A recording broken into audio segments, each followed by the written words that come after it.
Lately, I'm becoming more and more convinced that Glen Powell only says yes to a script if he gets to wear a disguise. Stop covering your face, Glen Powell.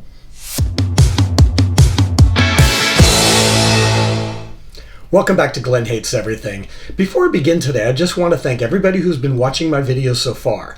However, I have way more hits than I do subscribers, so if you really like what you're seeing, and I hope you do, please consider subscribing. Alright, so we are now going to talk about the movie How to Make a Killing.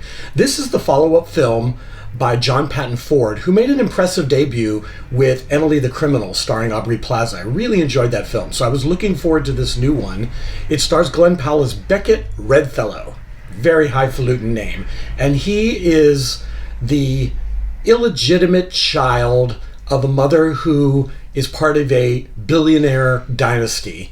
And she is ousted from the family when they discover she's had a child out of wedlock. And so what Beckett eventually learns is that if he can kill 7 heirs that are ahead of him in line for that fortune, he will inherit that fortune. So it's a very simple premise of a guy just trying to climb the ladder who has been ostracized from his childhood on. It's kind of similar in premise to Emily the Criminal, about somebody who's downtrodden trying to get ahead. Only this one is swimming in much more expensive waters. The other one was very low-key in its setting, whereas this one is, set in mansions and yachts. And even when we meet up with Glen Powell as an adult, he's working at a high-end haberdashery. It's not like he's, driving a garbage truck. So he gets a little push from a character named Julia Steinway, played by Margaret Qualley, who is dressed in just Chanel, head to toe Chanel, and she poses. Every moment she's on screen, she's posing in one way or the other, and she's clearly our femme fatale for this story. And she kind of urges him in, not so subtle ways to bump off all of his relatives. And, not suspicious at all, right? The problem I'm having with this movie, though, is that everything is on the nose, and the pacing is a little off. I noticed it right away that everything felt a little laconic. It just kind of sat there, and it was a little flat, and the dialogue is so exactly what you think characters are going to say, and at times it's too clever for its own good. So you either have on-the-nose dialogue or stuff that's a little too clever to be believable for humans to say, that really kind of hammers the point home of what we're watching.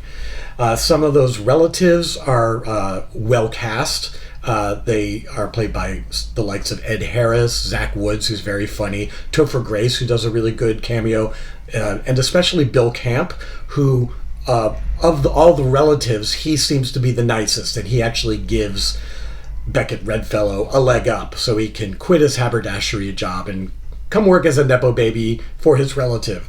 And so he's the most charming, Bill Camp, and he always is the MVP of everything he's in.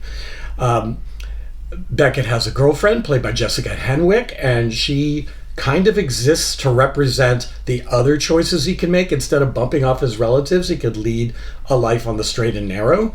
And the film opens with Beckett on death row, about to be executed, and a priest comes in and he tells him how he got to be where he is. So we are led to believe that, this guy killed all these people and he's going to pay for it.